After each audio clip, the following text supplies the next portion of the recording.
Magngata kahit chewing gum, kahit candy, bawal. 300 multa, 400. 500. 500.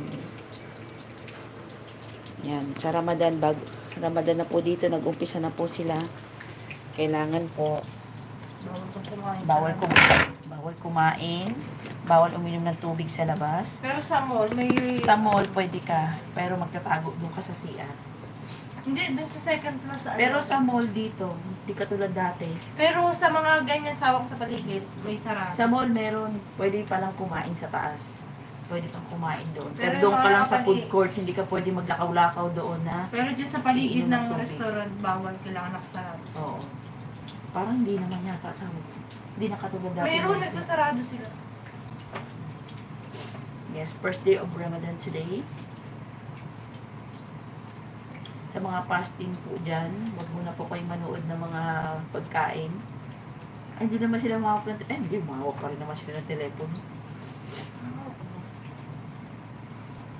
Nag-try ako niyan dati, mag-fasting na isa ko lang ang tubig. Ay, nagpa-fasting ako sa ako. Dati dyan sa amo ko. 1 week. 1 week ako, sumasabay ako sa kanila. Sakit sa ulo. Yun nga, hindi mo taga-kakayanin. Pero sila kakaya nila.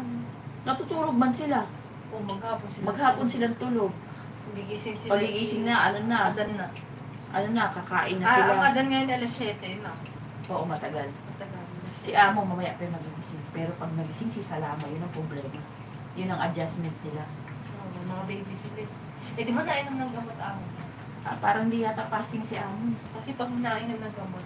Oo, exempted na yun. Parang hindi yata.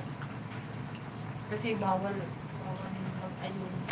Pero ang bata, nung umpisa nila kailan? Hanggang ilang taon?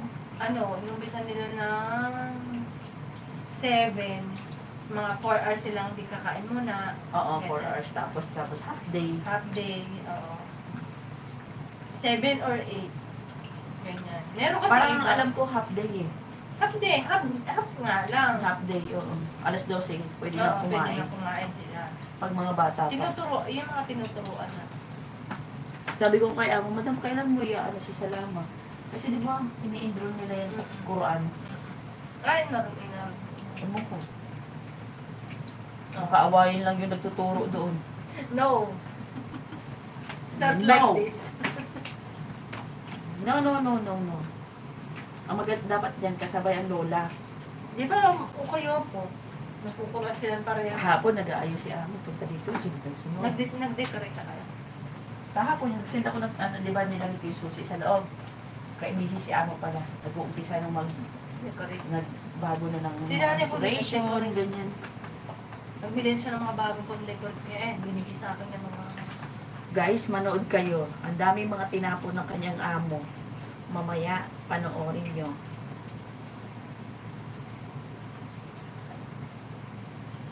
Papadala namin sa Pilipinas si Kapakat kung maganda yung mga gamit sa bahay. Ay, tayong tape.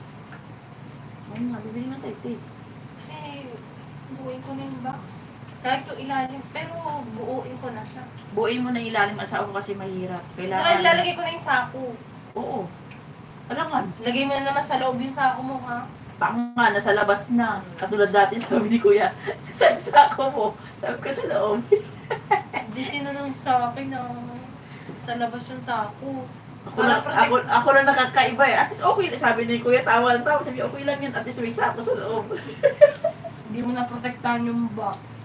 Protektahan mo yung loob ng box. At saka asawa ko, magpa-print tayo. Oo. Para hindi na isulat-sulat sa box. Mm-mm. Magpa-print tayo dyan sa baba. Mga ilan. Piso lang naman.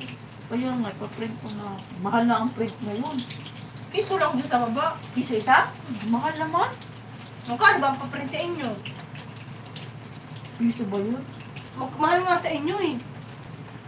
Wala akong pakialam sa amin. Amo ko ATM. Di ba may printer kayo?